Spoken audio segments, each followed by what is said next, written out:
एक पुराने और विशाल पेड़ पर रीमा चिड़िया अपने दो प्यारे बच्चों गुड़िया और कुकू के साथ रहती थी। उस दिन जंगल का मौसम बहुत सुहावना था, लेकिन हवा में एक अजीब सी नमी थी। बच्चों, आज मौसम बहुत खराब लग रहा है। हवा बहुत तेज है। तुम दोनों जल्दी से खाना खा लो, फिर हमें जल्दी सो जाना चाहिए। माँ, क्या आज बहुत तेज बारिश होगी? मुझे बादलों की आवाज से डर लग रहा है। डरो मत कुकू, हमारा घर बहुत मजबूत है। माँ ने इसे तिनकों और मिट्टी से बहुत मेहनत से बनाया है ना माँ? हाँ बेटा, हमारा घर हमें सुरक्षित रखेगा। चलो अब बातें बंद करो और पेट भर के खाओ। बच्चों ने भर पेट दाना खाया। बारिश का शोर इतना तेज था कि एक दूसरे की आवाज़ सुनना भी मुश्किल हो रहा था। रीमा और दोनों बच्चे गहरी नींद में सो गए, लेकिन रीमा की आंखों में नींद नहीं थी। वह बाहर के तूफान को देख रही थी। आधी रात, बारिश रुकने का नाम नहीं ले रही थी। बारिश और तेज हो गई है। घोंसले की छत से पानी गिरने लगता है। अरे नहीं, ये पानी कहाँ से आ रहा है? छत में दरार आ गई है। माँ, मुझे ठंड लग रही है।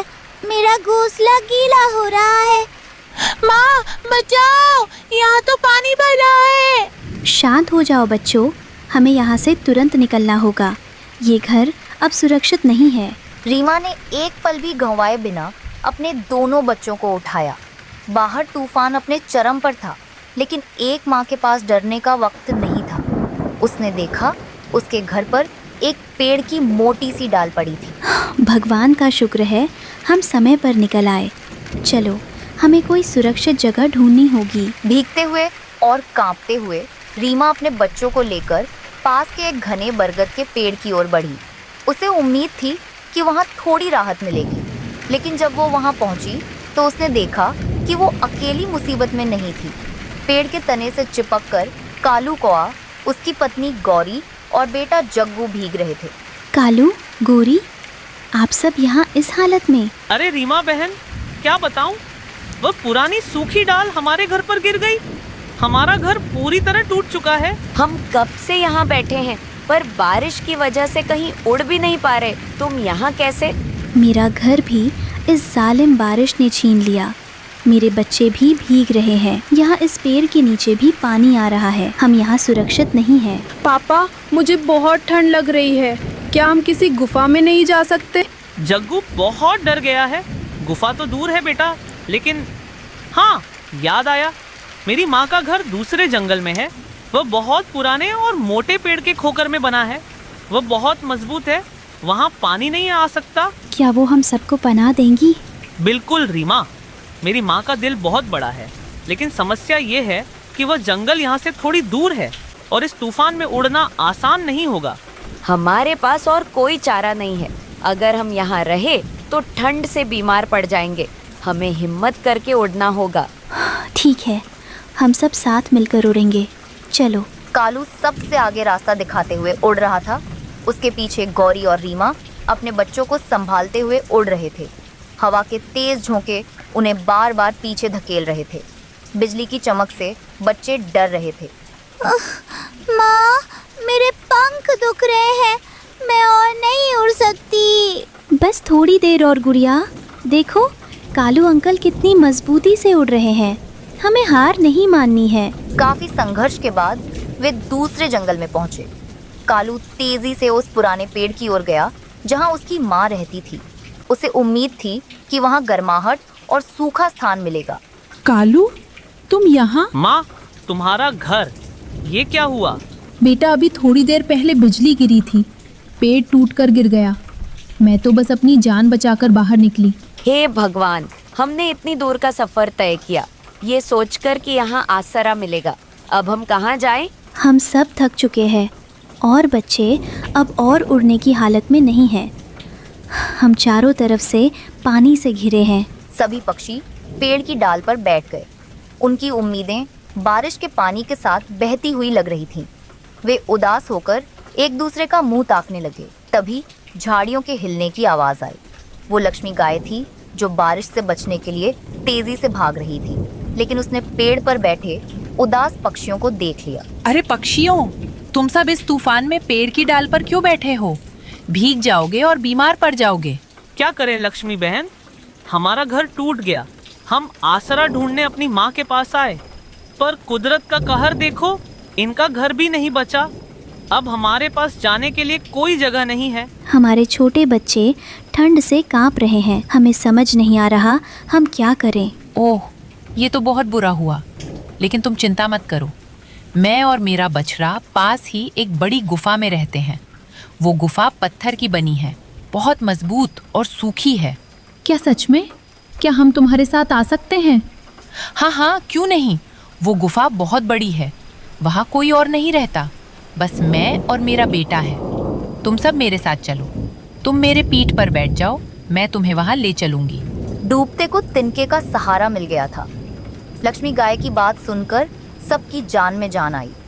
कालू, रीमा और उनका पूरा परिवार जल्दी से नीचे आए। कुछ गाय की पीठ पर बैठ गए और कुछ उसके साथ साथ उड़ने लगे। लक्ष्मी गाय उन्हें लेकर एक सुरक्षित गुफा में आ गई। बाहर तूफान गरज रहा था, लेकिन गुफा के अंदर शांति थी। वहाँ सूखा घास फूस पड़ा था, जो बिस्तर जैसा आरामदायक लग रहा था। आपका बहुत बहुत धन्यवाद लक्ष्मी बहन। आपने आज हमारे बच्चों की जान बचा ली। ये जगह तो स्वर्ग जैसी है। सच में, अगर आप न मिलती तो आज हम ठंड से ही मर जाते। तुम लोग भूखे होगे। मैंने कल ही जंगल से कुछ फल और दाने जमा किए थे, तुम सब मिल बांट कर खा लो। गाय का बछड़ा, गुड़िया, कुकू और जग्गू खेल रहे थे। इस तरह वे सब उस गुफा में आराम से रहते हैं। जंगल के एक कोने में एक बहुत ही पुराने और कमजोर पेड़ पर रीमा चिड़िया अपने 2 बच्चों गुड़िया और कुकू के साथ रहती थी। उसका घोंसला तिनकों का नहीं बल्कि मजबूरी का बना लगता था। हर तरफ से हवा अंदर आती थी। माँ, मेरे पेट में बहुत दर्द हो रहा है। आज भी हम भूखे ही सोएंगे क्या? चुप हो जा कुकू, माँ को परेशान मत कर। माँ सुबह से दाना ढूंढने गई थी, पर शायद उन्हें कुछ मिला नहीं। मेरे बच्चों, रोना बंद करो। मैं वादा करती हूँ कल मैं बहुत दूर जाऊंगी और तुम्हारे लिए सबसे मीठे फल लाऊंगी। आज बस पानी पीकर सो जाओ। जंगल के बाकी पक्षी अपने पक्के घरों में मजे से सो रहे थे, लेकिन रीमा की रात आंसुओं में बीती। अगली सुबह रीमा दाने की तलाश में निकली, लेकिन उसे कुछ नहीं मिला। थक हार कर वो पानी पीने नदी किनारे गई। तभी उसे किसी के रोने की आवाज सुनाई दी। बचाओ, कोई है? कृपया मेरी मदद करो। ये आवाज कहाँ से आ रही है? रीमा नदी के पानी में देखती है। वहां एक जलपरी एक शिकारी के जाल में बुरी तरह फंसी हुई थी। जाल बहुत मजबूत रस्सियों का बना था। नन्ही चिड़िया, प्लीज मेरी मदद करो। मैं अपने परिवार से बिछड़ गई हूँ और इस जाल में फंस गई हूँ। अगर शिकारी आ गया तो वह मुझे ले जाएगा। डरो मत जलपरी, मैं अभी तुम्हें निकालती हूँ। रीमा ने अपनी छोटी सी चोंच से जाल को काटना शुरू किया। रस्सी मोटी थी और रीमा की चोंच नाजुक। समय बीतता है। 1 घंटा, 2 घंटे। रीमा की चोंच से खून टपकने लगता है, पर वो रुकती नहीं। बस थोड़ा सा और। पूरे 2 घंटे की कड़ी मेहनत के बाद जाल कट गया। जलपरी आजाद हो गई। तुम्हारा बहुत बहुत शुक्रिया चिड़िया, आज तुमने मेरी जान बचाई है। देखो, तुम्हारी चोंच से खून आ रहा है। तुम कितनी नेक दिल हो। कहो, तुम्हें क्या इनाम चाहिए? मेरे पास मोती हैं, खजाना है, जो मांगोगी वो दूंगी। नहीं जलपरी, मुझे कुछ नहीं चाहिए। मैंने मदद किसी लालच में नहीं की, किसी की जान बच गई। मेरे लिए यही सबसे बड़ा इनाम है। मुझे अब जाना चाहिए, मेरे बच्चे भूखे हैं। रुको, तुम्हारी ये निस्वार्थ भावना देखकर मैं बहुत प्रभावित हूँ। खाली हाथ मत जाओ। जलपरी पानी के अंदर से एक पत्ते की टोकरी लाती है, जिसमें चमकदार नीला पानी भरा था।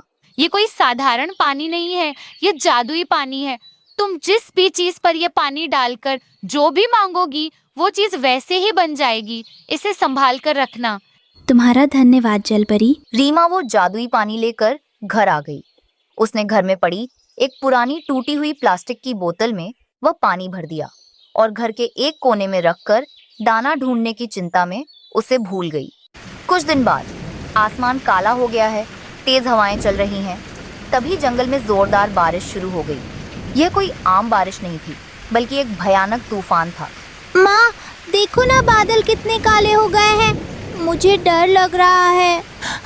हमारा घर बहुत हिल रहा है माँ। माँ, अब मुझसे और सहा नहीं जा रहा। मुझे बहुत ठंड लग रही है। सब ठीक हो जाएगा। बिजली कड़कने लगी और देखते ही देखते रीमा का कमजोर घोंसला हवा के एक झोंके से तिनका तिनका होकर बिखर गया। बच्चों, मेरे पीछे आओ। तीनों बारिश में भीगते हुए पेड़ के नीचे आ गए। वे बुरी तरह कांप रहे थे। कालू भैया, गोरी, दरवाज़ा खोलिए। मेरे बच्चे ठंड से मर जाएंगे। बस आज रात के लिए थोड़ी जगह दे दीजिए। अरे कालू, देखो तो कौन आया है, वो भिखारी रीमा। भाग जाओ यहाँ से। हमने क्या धर्मशाला खोल रखी है? तुम जैसे गरीबों के लिए हमारे घर में कोई जगह नहीं है। जाओ कहीं और मरो। रीमा रोते हुए कबूतर और लूसी के घर गई। लूसी बहन, कबूतर भैया, कृपया दरवाज़ा खोलो।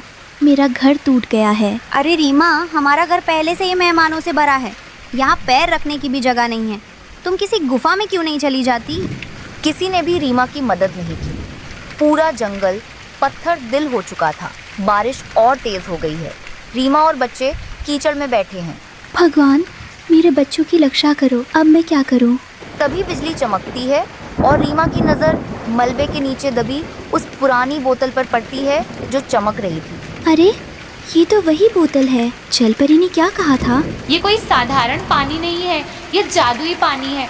तुम जिस भी चीज पर ये पानी डालकर जो भी मांगोगी वो चीज वैसे ही बन जाएगी। इसे संभाल कर रखना। हे भगवान, मुझे याद क्यों नहीं आया? शायद ये पानी हमारी जान बचा सकता है। रीमा ने जल्दी से मलबे को हटाया और बोतल निकाली। उसने चारों ओर देखा, लेकिन अंधेरे में उसे कुछ दिखाई नहीं दिया। यहाँ तो सिर्फ गीली घास है और कुछ नहीं। क्या घास से घर बन सकता है? मेरे पास और कोई रास्ता नहीं है। हे जादुई पानी, अगर तुम सच हो तो कृपया इस घास को एक मजबूत, गर्म और सुंदर घर में बदल दो। मेरे बच्चों के लिए एक सुरक्षित घर। वहीं पेड़ के नीचे एक तेज सुनहरी रोशनी होती है। देखते ही देखते वो साधारण गीली घास सुनहरी होने लगी। तिनके आपस में जुड़ने लगे। हवा में जादू की खुशबू फैल गई। पलक झपकते ही वहाँ घास का बना एक अद्भुत घर खड़ा हो गया। वो बाहर से साधारण दिख रहा था, लेकिन अंदर से रोशनी आ रही थी। चलो बच्चों, जल्दी अंदर चलो। वे तीनों घर के अंदर जाते हैं। घर के अंदर का नज़ारा देखकर उनकी आंखें फटी रह गईं। ज़मीन पर मखमली बिस्तर बिछे थे। कमरे के बीच में एक मेज़ थी जिस पर तरह तरह के फल, अनाज और मेवे रखे थे। दीवारें ऐसी थीं कि तूफान की एक भी बूंद अंदर नहीं आ सकती थी। माँ, देखो। वाह माँ, ये कितना गरम है। माँ देखो खाना, कितना सारा खाना। खाओ मेरे बच्चों, जी भर के खाओ। ये सब तुम्हारे लिए है। आज के बाद तुम्हें कभी भूखा नहीं सोना पड़ेगा। याद रखना बच्चों, जब हम किसी की निस्वार्थ मदद करते हैं तो कुदरत किसी न किसी रूप में हमारी मदद ज़रूर करती है। बच्चे खुशी खुशी खाना खाने लगते हैं। रीमा जल परी को मन ही मन धन्यवाद देती है। अजी जल्दी जल्दी चलिए जी, काम पर पहुंचने में लेट हो गए तो मालकिन खूब बातें सुनाएंगी। एक तो सुबह से शाम तक काम करते करते हालत खराब हो जाती है। मालकिन इतना काम लेती है कि अब मन नहीं करता उनके यहाँ नौकरी करने का। ऐसे ही दोनों बात करते करते मालकिन के घर पहुंच गए और उस हवेली में काम करने लगे। लेकिन काम करते हुए अचानक से टुन्नू के हाथ से शीशे का शोपीस टूट गया। तुमने इतना महंगा शोपीस तोड़ दिया। रुक, अभी बताती हूँ तुझे। ऐसा कहकर वो उसे मारने पीटने लगी। नहीं नहीं मालकिन, मत मारो मत मारो मत मारो मालकिन, मत मारो। आज के बाद अगर तुमने कोई चीज तोड़ी तो हमसे बुरा कोई नहीं होगा। हवेली की मालकिन उन दोनों के साथ बड़ी ही बुरी तरह से पेश आती है, जिससे वो दोनों बड़े दुखी हो जाते हैं। शाम को घर लौटकर भी उन दोनों के आंसू थम नहीं रहे थे। हम गरीबों की भी कोई इज्जत नहीं होती। जो आता है धुतकार कर चला जाता है। बिल्कुल सही कहा जी आपने। जी तो चाहता है वो काम छोड़ दे। सही कहा तुमने। मेरा भी दिल नहीं करता कि मैं वहाँ काम करूँ, तो क्यों ना हम खुद का कोई काम ही शुरू करें। बात तो तुम ठीक कह रहे हो जी, लेकिन कौन सा काम करे वो समझ नहीं आ रहा। खैर, रात बहुत हो गई है, अब मैं खाना बना देती हूँ। इसके बाद रीमा खाने में दाल चावल बना देती है, जिसे खाकर दोनों आराम से सो जाते हैं। लेकिन अगले दिन भी जब वह काम पर जाते हैं तो मालिक और मालकिन फिर से ठीक से काम ना करने के कारण उन्हें खूब सुनाते हैं, उनकी खूब बेइज्जती करते हैं। फिर शाम को घर आकर बस जी, अब और नहीं। मैंने फैसला कर लिया। अब मैं और उस घर में काम नहीं करूंगी। रोज रोज यूं जिल्लत की जिंदगी नहीं जी जाती है। तो हम और करेंगे भी क्या रीमा? हमें और कोई काम आता भी तो नहीं है। आप कहते हैं ना कि मैं छोले समोसे बहुत अच्छे बनाती हूँ, तो क्यों ना हम इसी का कोई काम शुरू करें? लेकिन इसके लिए पैसे भी तो चाहिए। पैसे? मैंने थोड़े से पैसे जोड़ कर रखे हैं। साथ ही मेरे पास एक सोने की अंगूठी भी है। क्यों ना हम इसे गिरवी रखकर छोले समोसे का ठेला लगाएं? रीमा की बात मानकर टुन्नू सुनार से कुछ पैसे उधार ले आता है, जिसके बाद वह रीमा के साथ बाजार जाकर जरूरत का सारा सामान ले आता है और अगले दिन सुबह जल्दी उठकर रीमा छोले समोसे बनाने की तैयारी शुरू कर देती है। फिर सारी तैयारी करने के बाद दोनों छोले समोसे बेचने के लिए बाजार की ओर निकल जाते हैं। कुछ देर बाद एक ग्राहक उनके पास आता है। कैसे दी प्लेट? ज्यादा महंगी नहीं है, बस 30 रुपए प्लेट, साथ में सलाद और चटनी मुफ्त है। अरे वाह, फिर तो जल्दी से एक प्लेट लगा दो। टुन्नू जल्दी से ग्राहक को एक प्लेट लगाकर दे देता है। वाह, क्या स्वाद है! इतने अच्छे छोले समोसे तो हमने कभी नहीं खाए। वाह बेटा, ये समोसे खाकर तो मजा ही आ गया। इसी तरह अब और भी ग्राहक उनके पास आने लगे और पहले दिन ही उनकी अच्छी कमाई होने लगी और कुछ दिनों में बाजार में उनके ग्राहक और भी ज्यादा बढ़ गए। फिर कुछ ही दिनों में उनकी कमाई और भी ज्यादा बढ़ गई। जिनके पास पहले खाने का गुजारा भी बड़ी मुश्किल से होता था, लेकिन अब उनकी तरक्की देख उनके दोस्त भी जलने लगे। अरे वाह टुन्नू, रीमा, आप दोनों ने तो बड़ी तरक्की कर ली। लगता है धंधा काफी अच्छा चल रहा है। हाँ, बस यूं समझो कालू ऊपर वाले की कृपा बरसी है हम पर। वैसे एक बात कहूँ, क्यों ना हम पार्टनरशिप में मिलकर एक ढाबा खोल लें और उसी में छोले समोसे बनाकर बेचे? आधा पैसा मैं लगाऊंगा और आधा तुम। विचार बुरा नहीं है कालू। अब वो मिलकर पैसे मिलाकर एक ढाबा खोल लेते हैं। ढाबा खोलने के बाद उनका काम और अच्छा चलने लगता है। फिर एक रोज जब कालू पैसे लेकर घर जाता है तो उसकी पत्नी कहती है, यह क्या है जी, आप फिर से इतने से ही पैसे लेकर घर आए हो? जब वो ढाबा तुम दोनों का है तो दोनों को आधा आधा हिस्सा मिलना चाहिए ना। लेकिन 60% तो वह पति पत्नी ही रख लेते हैं। गोरी, छोले समोसे का सारा खर्चा वो दोनों ही करते हैं। साथ ही सारे छोले समोसे रीमा अकेले बनाती है, तो उनकी मेहनत भी तो बनती है ना। हाँ, तो तुमने भी तो ढाबा खोलने के लिए बराबर पैसे दिए। मैं कह रही हूँ, वो दोनों बड़े ही चालाक है। सब पैसे खुद रख लेते हैं और तुम्हें थोड़ी सी चिल्लर पकड़ा देते हैं। ये कैसी बातें कर रही हो गोरी? वो दोनों बहुत ईमानदार हैं और रीमा भी बड़ी मेहनती है। अब वह छोले समोसे बनाती है तो इसका मतलब यह थोड़ी ना है कि सारे पैसे वह रखेगी। छोले समोसे तो मैं भी बना सकती हूँ, इसमें कौन सी बड़ी बात है। और जितने पैसे उन्होंने उस ढाबे में लगाए थे ना, वो तो वह दोनों कब के वसूल भी कर चुके हैं। इसीलिए अब आप उन पर विश्वास करना छोड़िए और मैं तो कहती हूँ आप मौका मिलते ही कैसे भी करके वो ढाबा अपने नाम करवा लेना। टुन्नू बहुत बीमार हो गया था। तब टुन्नू कुछ दिन के लिए बेड रेस्ट पर आ जाता है, तो इस बात का फायदा उठाकर एक रोज वो धोखे से रीमा के साइन एक पेपर पर करवा लेता है। रीमा पढ़ी लिखी नहीं थी, इसलिए उसे कुछ पता भी नहीं चलता। और एक दिन, निकल जाओ अब तुम इस ढाबे से। आज से ये ढाबा हमारा है। बहुत झोल कर लिया तुमने। अब हम अपना ढाबा खुद चलाएंगे और अगर आज के बाद तुम इस ढाबे की तरफ नजर भी आई ना, तो मैं तुम्हें धक्के मारकर बाहर निकाल दूंगी। ये आप क्या कह रही हो भाभी कि ढाबा हमारा भी है? है नहीं था, अब ये सिर्फ हमारा है। चलो अब निकलो यहाँ से। तुमने खुद इस पेपर पर साइन किए थे। कालू भैया, आप तो बहुत ही लालची हो। आपको पता है, आपका दोस्त बिस्तर पर पड़ा है। उस बात का आपने फायदा उठाया और हमारे साथ धोखा किया। तो तुम दोनों ने कौन सा मेरे साथ सही किया है? मुझे थोड़े से पैसे देकर खुद ज्यादा रख लेते थे। चलो अब जाओ यहाँ से। रीमा दुखी होकर घर की ओर आ जाती है और अगले दिन अपना पुराना ठेला लेकर बाजार में जाकर उस पर छोले समोसे बेचने लगती है। उधर गोरी भी अपने पति के साथ सुबह ढाबे पर आती है और छोले समोसे बनाकर बेचने लगती है, लेकिन उसके बने हुए छोले समोसे किसी को भी पसंद नहीं आते। छी छी, ये कैसे छोले समोसे बनाए? इसमें तो कोई स्वाद ही नहीं है। जब रीमा छोले समोसे बनाती थी तो उसका स्वाद ही अलग होता था, लेकिन इस छोले समोसे में ना तो मिर्ची का स्वाद आ रहा है ना आलू का। ऐसा लग रहा है जैसे छोले पानी में घोल दिए हो और आलू का मसाला भी कच्चा है। मैं तो ऐसे खा ही नहीं सकता। छी। धीरे धीरे उनके ढाबे पर लोग आना बंद कर देते हैं। मुझे तो लगता है लोगों की मति मारी गई है, जो इतने अच्छे स्वाद को भी ना कहकर चले जा रहे हैं। उधर रीमा ने फिर से ठेले पर छोले समोसे बेचना शुरू कर दिया। उसे बेचता देख अब ग्राहक उसके पास जाने लगे और कुछ ही दिनों में वो अच्छे खासे पैसे जोड़ लेती है, जिसके बाद वो खुद का अलग ढाबा भी खोल लेती है। फिर जब टुन्नू पूरी तरह से ठीक हो जाता है, ये सब क्या है रीमा? फिर रीमा उसे सारी बात बताती है। वो कालू इतना घटिया निकलेगा मैंने सोचा भी नहीं था।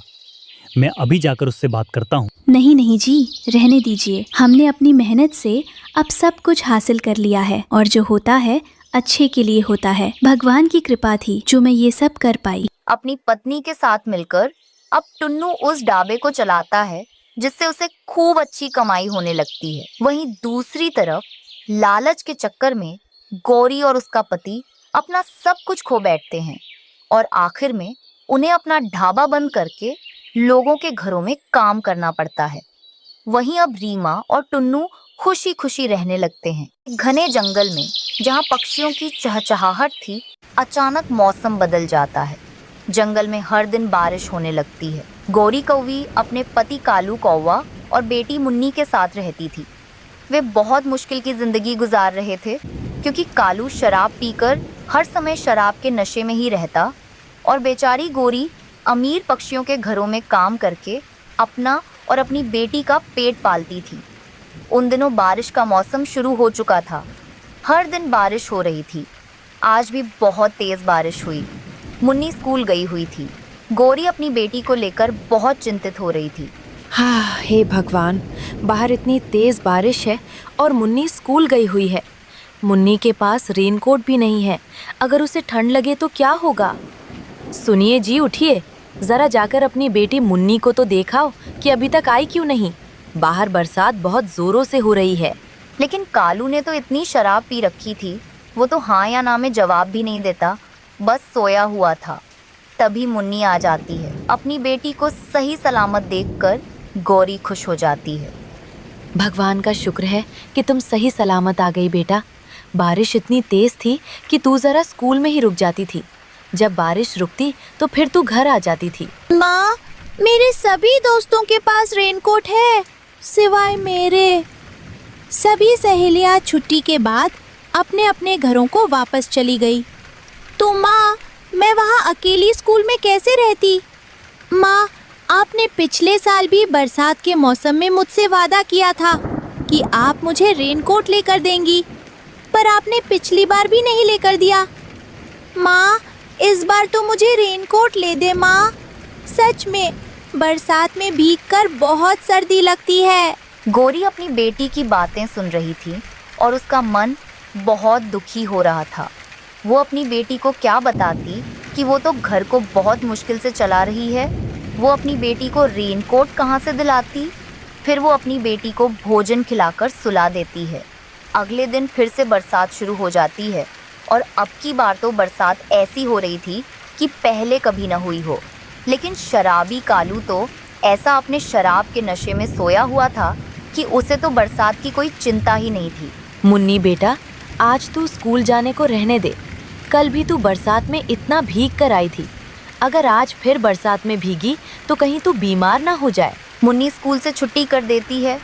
सुबह से दोपहर, दोपहर से शाम हो जाती है, लेकिन बरसात और भी तेज हो रही थी और अब तो उनके घर की छत टपकने लगती थी और पूरे जंगल में बाढ़ आ चुकी थी। गौरी की सांसें रुक रही थीं इतनी तेज बरसात को देखकर। मुझ गरीब का घर भी बहुत कमजोर है कि ऐसा ना हो फिर अगर टूट जाए। अब मैं क्या करूं? अगर घर में रहूं तब भी मरती हूं, अगर बाहर जाती हूं तो तब भी मरती हूं। अब मैं अपनी बेटी को लेकर जाऊं तो कहाँ जाऊं? और ये मेरा निखट्टू पति ऐसे सो रहा है जैसे घोड़े बेचकर सो रहा हो। अरे सुनिए, अब तो उठ जाए। अब तो बरसात का पानी हमारे घर में आने लग गया है। अगर तुम ना उठे तो बरसात के पानी में ही डूबकर मर जाओगे। माँ, बारिश के पानी को देखकर मुझे बहुत डर लग रहा है। क्या हम इस पानी में डूबकर मर जाएंगे? नहीं बेटा, भगवान हमें बचा लेंगे। तुम प्रार्थना करो तुम्हारे पापा का नशा टूट जाए और ये होश में आ जाए, फिर मुझे भी कुछ हौसला हो जाएगा। ऐसे अकेले तो मैं कुछ भी नहीं कर सकती। फिर देखते ही देखते बरसात का पानी उनके घर में आने लग जाता है। छत से टपकने वाले पानी के कारण गीला होने से कालू की आंख भी खुल जाती है। गौरी, इतना पानी कहाँ से आया? तुम तो अपनी शराब के नशे में थे, तुम्हें क्या खबर हमारी। अब भी अगर तुम ना जाओगे तो हम तो पानी में डूब कर मर जाएंगे। कालू भी शर्मिंदा होता है। गौरी, मुझे माफ कर दो, आज मैं बहुत शर्मिंदा हूँ।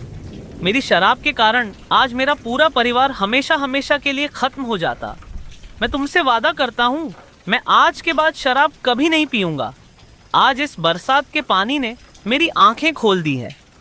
गौरी, तुम ऐसा करो, मेरी मुन्नी का ध्यान रखो। मैं बाहर जाता हूँ और देखता हूँ कि हम कैसे यहाँ से सुरक्षित निकल सकते हैं। फिर कालू बाहर निकलता है। बाहर तो हर तरफ पानी ही पानी था। उसे कुछ समझ नहीं आ रहा था कि वह अपने परिवार को किस दिशा में लेकर जाए। फिर अचानक से उसे एक लकड़ी का बड़ा टुकड़ा तैरता हुआ दिखाई देता है, जिस पर टेंट लगा हुआ था। कालू हिम्मत करके उस तैरते लकड़ी के टुकड़े के पास पहुंच जाता है और फिर अपनी पत्नी और बेटी को भी उस लकड़ी के टुकड़े पर बिठा लेता है। लकड़ी का टुकड़ा तैरते हुए उन्हें जाता है। जब तक बारिश नहीं रुकती तब तक वे सब टेंट के घर में रहते हैं। वे इस बाढ़ में डूबने से बच जाते हैं। बारिश रुकने के बाद वे एक सुरक्षित जगह पर पहुंच जाते हैं। फिर कालू अपने परिवार के लिए एक अच्छा मजबूत घर बनाता है और फिर कालू एक अच्छा पक्षी बन जाता है। बर्फीली हवा हड्डियों को कंपा देने वाली थी, लेकिन कालू कौवे के घर के अंदर का माहौल मौसम से भी ज्यादा ठंडा और निर्दयी था।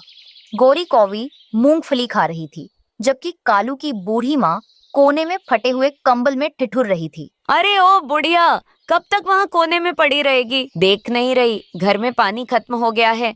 जा बाहर से बर्फ पिघलाकर पानी ला। वाह, बाहर बहुत बर्फ गिर रही है। मेरे पंख काम नहीं कर रहे। मुझे थोड़ी सी मूंगफली दे दे, पेट में बहुत दर्द है। काम चोर कहीं की, खुद तो कुछ करती नहीं, ऊपर से मूंगफली चाहिए। ले ये खा। गौरी ने जानबूझकर 2 दिन पुरानी सूखी रोटी का एक टुकड़ा माँ की तरफ फेंका। माँ की आंखों में आंसू आ गए, लेकिन उसने चुपचाप रोटी उठा ली। तभी कालू अंदर आया, जो खुद ठंड से कांप रहा था। उफ, आज तो जानलेवा ठंड है। गौरी, जल्दी से कुछ गरम खाने को दो। जी, मैंने आपके लिए गर्मा गर्म खिचड़ी बनाई है, आप खाइए। लेकिन ये आपकी माँ, ये मुझे चैन से जीने नहीं देती। सारा दिन बस खांसती रहती है। माँ, तुम थोड़ा धीरे नहीं खांस सकती? गौरी को परेशानी होती है। बेटा भी बदल गया। मेरे पास वो चांदी का जादुई सिक्का है जो पुश्तैनी है, लेकिन उसकी शक्ति तभी जागेगी जब कोई मुझे दिल से प्यार करेगा। यहाँ तो मेरा कोई मोल नहीं। और बाहर बर्फीला तूफान तेज हो गया था। गौरी ने घर में झाड़ू लगाते हुए जानबूझकर एक मिट्टी का बर्तन गिरा दिया और सारा दोष माँ पर डाल दिया। हाय, मेरी किस्मत फूट गई। कालू जी, देखिए आपकी माँ ने क्या किया, मेरा पसंदीदा बर्तन फोड़ दिया। अब मैं इस घर में इस बुढ़िया के साथ एक पल नहीं रहूंगी। या तो ये रहेगी या मैं और जग्गू। माँ, अब बहुत हो गया। तुम्हारी वजह से मेरे परिवार में क्लेश हो रहा है। मैंने कुछ नहीं किया। बर्तन तो गोरी के पंख से। बस एक शब्द और नहीं, अपना सामान उठाओ और निकल जाओ यहाँ से। बेटा, बाहर तूफान है, मैं मर जाऊंगी। तो मर जाओ, हमें चैन तो मिलेगा। जग्गू, अपनी दादी का वो पुराना पोटली बाहर फेंक दे। कालू और गौरी ने मिलकर बूढ़ी माँ को धक्के मारकर घर से बाहर बर्फ में निकाल दिया। माँ जी बर्फीली हवाओं से लड़ती हुई पास के पेड़ पर रहने वाले कबूतर और लूसी के पास पहुंची। लूसी बेटी, दरवाजा खोलो। माँ जी, आप इस हालत में? क्या हुआ? कालू और गोरी ने मुझे निकाल दिया, मुझे बचा लो। चलो लूसी, हम अभी कालू के घर चलते हैं, ये अन्याय है। वे तीनों कालू के घर जाते हैं। लूसी जोर से दरवाजा खटखटाती है। कालू, शर्म नहीं आती तुझे? अपनी बूढ़ी माँ को इस तूफान में बाहर निकाल दिया। गोरी बाहर निकलती है। उसके हाथ में एक डंडा है। ए लूसी की बच्ची, तू हमें सिखाएगी? निकल यहाँ से, वरना तेरा भी वो हाल करूंगी जो सोचा नहीं होगा।